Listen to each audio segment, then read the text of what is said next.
Empecemos por Odebrecht, que siempre es el tema Lavallato, más bien, ¿no? bueno, Lavallato, que hay que hablar Sí. contigo porque eres el que va a la punta de la lanza. Desde las declaraciones de Mameri y de Migliaccio, ¿cómo ha evolucionado el tema desde el Ministerio Público en el Perú?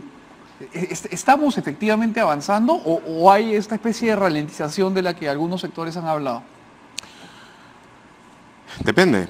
Como ves, hubo una extremada diligencia en llevar a cabo medidas punitivas, a mi entender claramente excesivas, contra los esposos Humala, especialmente luego que salieron de la prisión por la disposición del Tribunal Constitucional, el haberles incautado y haberlos expulsado de su casa, junto con su familia. En eso hubo mucha, y a mi entender, excesiva diligencia. Las cosas no parecen caminar con la misma velocidad en cuanto a investigaciones a Alan García. No escuchó nada, realmente no escuchó nada. En cuanto a las investigaciones a Keiko Fujimori, están en manos de un fiscal capaz, serio, que me imagino que está tomándose el tiempo necesario para poder atestar el golpe. Como para poder llevar la investigación hacia un nivel en el que sea lógicamente sostenible y sustentable. Quiero decir una cosa, sí. Cuando se habla de una investigación, inmediatamente se supone que es una investigación contra. La investigación, por lo que es conceptualmente, no es ni en contra ni a favor. Es para buscar de aclarar, conocer algo. Claro, porque si me permites abonar en tu idea, investigar buscando un culpable es, para ponerlo prejuzgar en términos de Chachi, anticientífico, porque estás imponiendo la tesis antes que el proceso. Entonces, estás imponiendo la tesis antes que el conocimiento. O claro, sea, investigar significa buscar conocer lo que es hasta hoy desconocido. Exacto. O conocido a medias. Entonces, en ese aspecto sí ya sabemos varias cosas.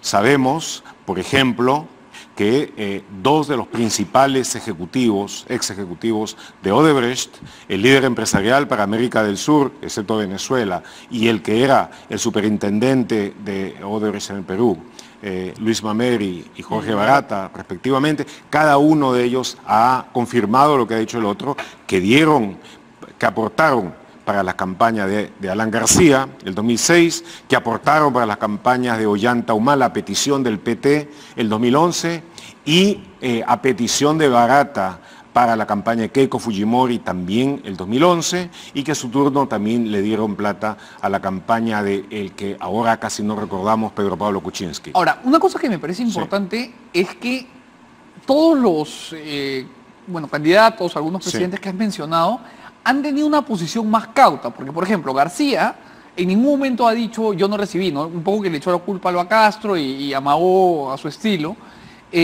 Otros recibieron, yo no. Claro, hecho, ¿no?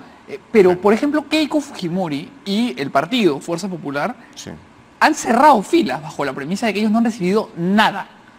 Entonces, ¿a qué responde esa estrategia cuando queda tan claro que además, como hemos conversado aquí en más de una oportunidad, si los brasileños mienten se van para adentro? O sea, no es que pueden inventarse algo, ¿no? Pueden inventar y se van adentro. Claro. Se van adentro. Y en este caso se irían adentro dos. Pero además hay toda una organización, que en este caso son los casi 80 ejecutivos de Odebrecht que han entrado en conjunto en el proceso de colaboración eficaz y hasta este momento casi todo, no el 100%, pero casi todo lo que han confesado de una u otra manera encuadra del uno con el otro. Hay consistencia.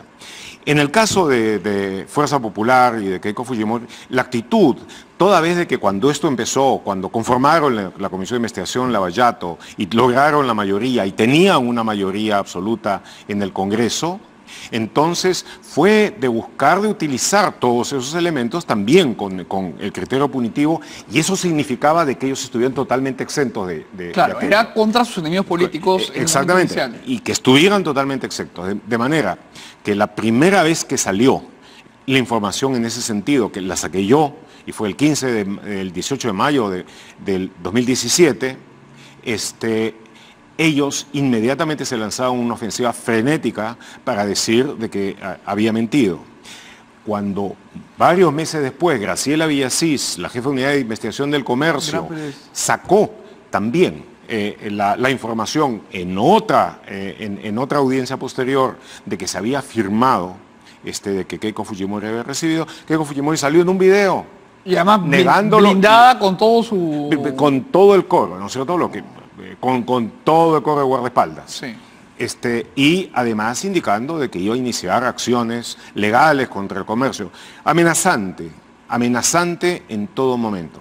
Pero luego, cuando Barata ya no solamente dijo que dio, sino la casa, ¿cómo, el dónde, número, cuánto, a dónde, claro, a quién, de qué manera y todo esto, bueno, ya ahí solamente les quedó decir Yoshiyama o Bedoya y ellos se supone decir yo no claro, recibí y basarse en, por supuesto, la relativa imprecisión global de un testimonio que es dado varios años después con un tipo con dinero que se da sin recibo, claro, ¿no es cierto? Pero entonces, ahora, por supuesto, ya nada queda de esa arrogancia amenazante que había el año pasado. Ahora ya lo que están tratando es básicamente de controlar los daños.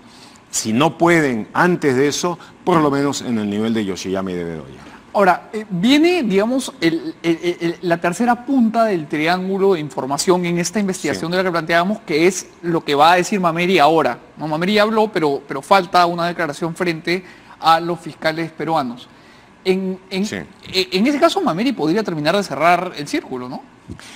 Lo que puede terminar de hacerlo, pero seguramente la investigación para que el círculo se cierre del todo va a tener que ser una investigación muy prolija que incluya el movimiento, los movimientos más específicos con las cuentas más específicas del sector de operaciones estructuradas, el sector de coimas. O sea, la relación con las fechas dadas por Mameri y por Barata de las operaciones de entrega.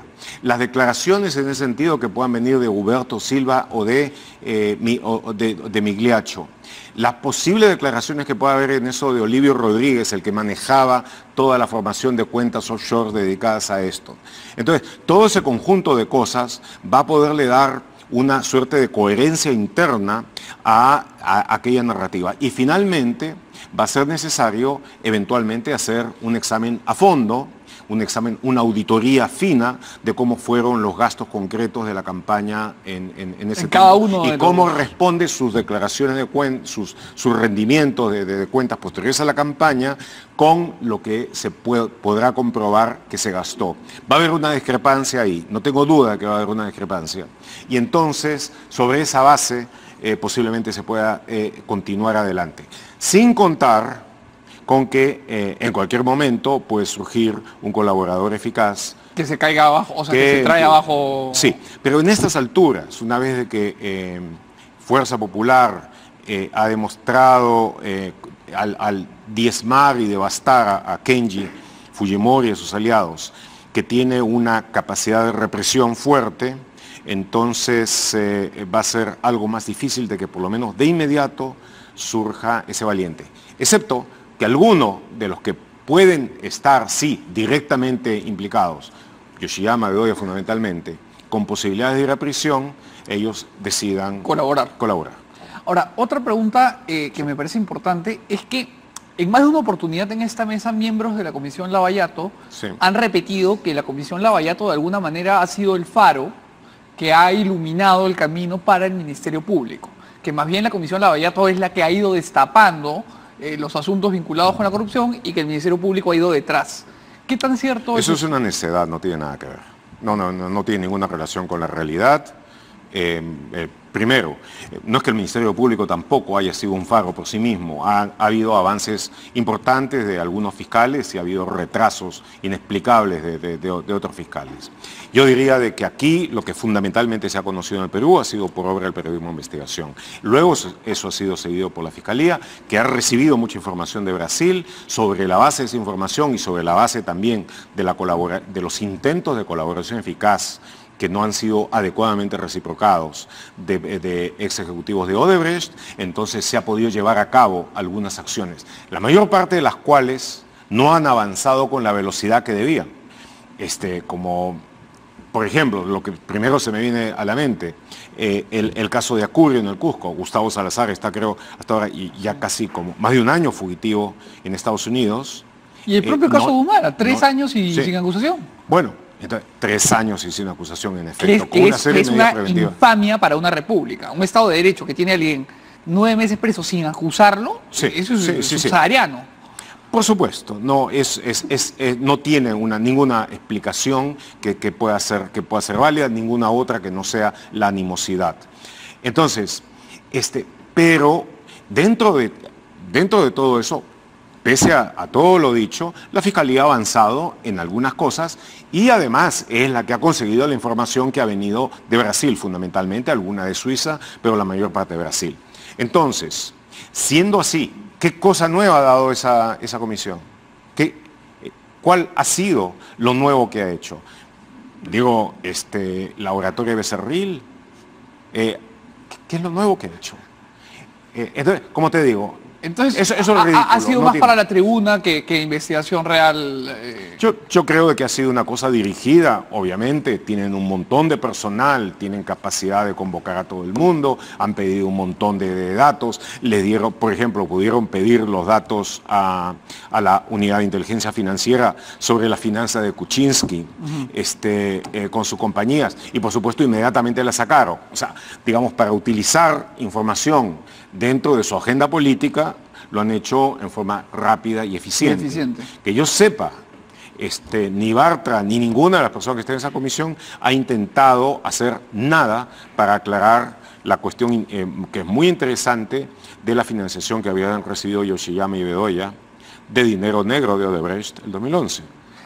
El argumento, solo para ponerme en la otra orilla, que ellos esgrimen a la hora de que se les pregunta eso, porque yo se lo preguntó directamente a la congresista Bartra, es que la comisión recibe facultades del Pleno para investigar a funcionarios públicos y que Keiko no era funcionaria pública y por tanto queda exenta de investigación. Yo le repliqué que era congresista. Era funcionaria pública, pero Keiko había sido congresista y durante la campaña lo fue. Claro. Y ahí lo que me dijeron es que no ejecutaba presupuesto. Y ya, bueno, o sea, frente a eso ya que responde uno, ¿no? O sea, que lo suyo era para gente que ejecutaba presupuesto. Básicamente. Bueno, entonces, y Nadine Heredia era funcionaria pública. Entonces, bueno, no importa, creo que perdemos el tiempo. Digamos, esa afirmación no vale nada. Quería terminar, Gustavo, hablando de tu última columna del 17 de mayo, que me parece muy lúcida en la medida en que pone... En el país. Que pone los ojos sobre algo de lo que nadie habla, que es que se ha puesto de moda hablar, está en todos lados, de fake news, ¿no? Estas noticias falsas que se inventan y que se difunden, pero pareciera que la gente anda bajo la premisa de que los fake news se han inventado con las redes sociales. Y tú enumeras una serie de ejemplos que datan del siglo XX completo, en donde los fake news existían tan exactamente como hoy. Porque no quise ir al siglo XVII o al siglo XVIII. Y te puedes con ir los hasta libelos la cruzada, y todo eso. Como te dije, las noticias falsas empiezan básicamente con el lenguaje escrito, con los primeros libelos que se han dado en la historia. Y hubo un periódico famoso en el siglo XVIII que tuvo la honestidad de decir: la mitad de lo que esta publicación dice no es verdad. No decía cuál era verdad y cuál era mentira, ¿no es cierto? Pero había una gran cantidad de libelos. Por supuesto, el siglo XX, que fue el siglo de las grandes confrontaciones ideológicas, y además de la gran comunicación radial y televisiva, pensando en Goebbels, ¿no? Pensando en Goebbels, y del otro lado en Willy Münzenberg, el dirigente comunista del Comintern, que le hizo la guerra y que yo creo que se la ganó en el Frente Cultural. Sí, fue una oposición de ideas, de ideologías que buscaban de presentarse en buena medida como representaciones de la verdad. Pero luego de eso vino toda la etapa de la desinformación ya más técnica, más precisa, que sobre todo se desarrolló durante la Guerra Fría y que tuvo una cantidad de hechos, de hechos que corresponden perfectamente a una suerte de fake news con esteroides. Claro. Con campañas hechas para presentar como verdaderas noticias falsas. Y que entonces, como la guerra de Vietnam estuvo plagada de eso, por ejemplo. El Golfo de Tonquín, por ejemplo, todo aquello. Pero el bloque soviético fue particularmente bueno en llevar eso a cabo, así como algunas sectas, menciono ahí la de Lyndon LaRouche, que en determinado momento llegó a tener eficacia y que postulaba de que el narcotráfico mundial estaba dirigido por la reina Isabel y por Henry Kissinger. Pero utilizaba los medios de inteligencia y hacía, por ejemplo, una afirmación falsa que lograba meter en un periódico de Malasia para que fuera replicado por otro de Indonesia, para que eventualmente una agencia de noticias lo mencionara y de esa manera ya entrara. Genera el círculo de la información. Y ya apareciera una información pero entonces la conclusión es que fake news hay desde que escribimos. Hoy día lo que hay es una lubricidad distinta. Claro, desde mediados del siglo XIX, comienzo del siglo XX, que es el momento de la prensa masiva y del crecimiento de grandes públicos lectores, es cuando junto con lo que eso significó tremendamente para la cultura, la gran novela occidental nos llegó a través de ellos, también junto con eso los tabloides, junto con eso las noticias falsas, junto con eso la noticia de los periodistas que tanto le gustan a Galarreta, a los mermeleros. Gustavo, ¿cuándo te podemos comprometer a estar aquí de nuevo para que nos cuentes cómo van las investigaciones, que siempre es un honor tenerte? Muchas gracias. Espero de que dentro del siguiente mes tengamos avances importantes. De todas maneras. Entonces la invitación queda hecha.